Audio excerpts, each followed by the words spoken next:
Okay, so you get to the end of the hiring process and now it's time to make the offer. What happens next?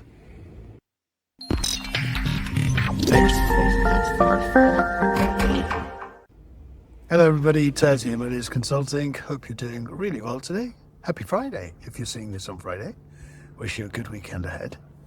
I've been talking this week about how organizations can elevate their capabilities when it comes to securing talent, and how by doing so you'll ensure that all of the hard work that goes into finding talent and assessing them, coming down to your shortlist and your final selected candidate, how all of that hard work doesn't go to vain if you make sure that you are highly capable and conscientious about how to secure talent, not just at the end of the process, but throughout the process. And I've been giving a few tips and hints as to what's worked with my teams over the years, and how we've ensured that we have very, very low dropout rates. We've always had very, very low dropout rates in my teams, just because we make sure we take care of securing the candidate. So one final tip, and it's something which, I speak to a lot of candidates on a daily basis, actually,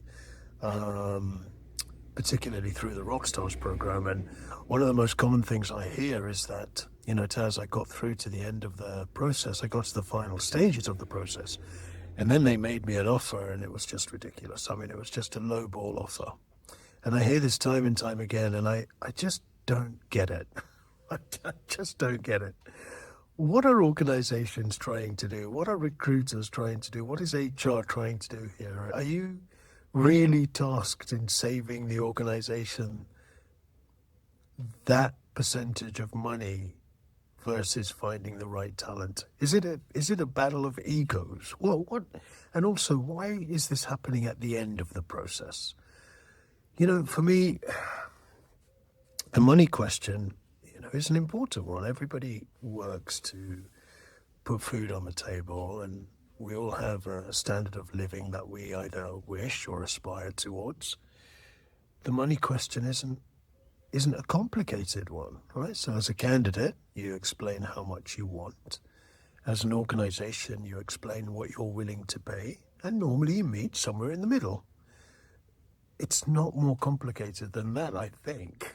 And yet, I see organizations making an absolute hash of this time and time and time again, and I can only imagine that it's because egos come into play, right? It becomes some sort of war between recruiter or HR and the candidate, and it's one which, the HR team or the recruitment team have to win.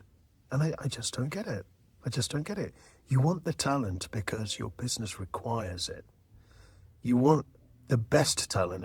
Most organizations talk about wanting the best talent, right? At least the best for them.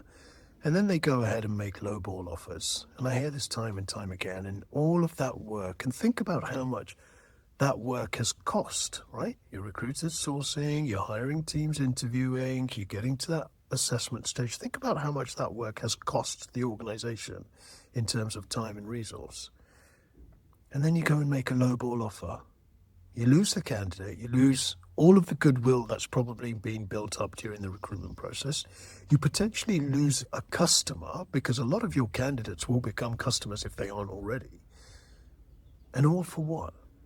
To claim some sort of hollow victory in a battle of compensation that doesn't actually exist? I've always found it so fascinating.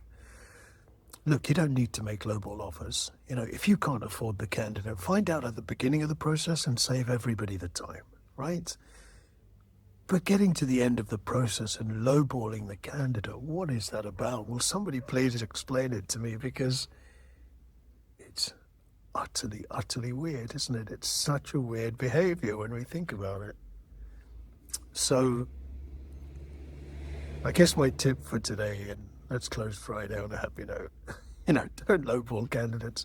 If you're going to lowball, figure it out at the beginning of the process and save everybody the time. Don't go through the rigmarole and the dance of hiring when your intention is to produce some sort of ridiculous offer that the candidate's going to say no to, and you're going to destroy all that goodwill. Don't do that. Figure out the budget thing at the beginning. Don't get to the end of the process and then start looking under the sofa and seeing, or behind the cushions and seeing how much money there is in the pot.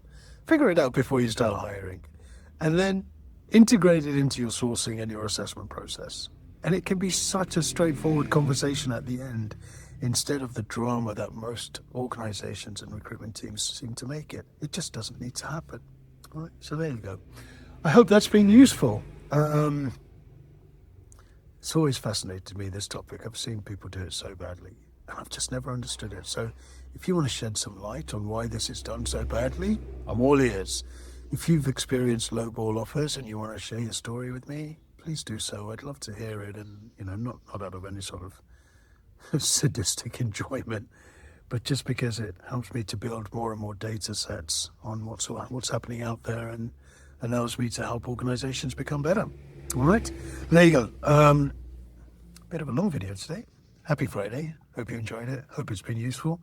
Next week I'm going to be talking about completely different subjects. But if you want to know anything about how you improve the way that you attract candidates, that you assess candidates, or that you secure candidates, by all means drop me a note. I'm happy to talk it through with you.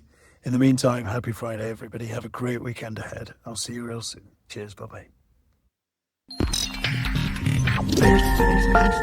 Thank you.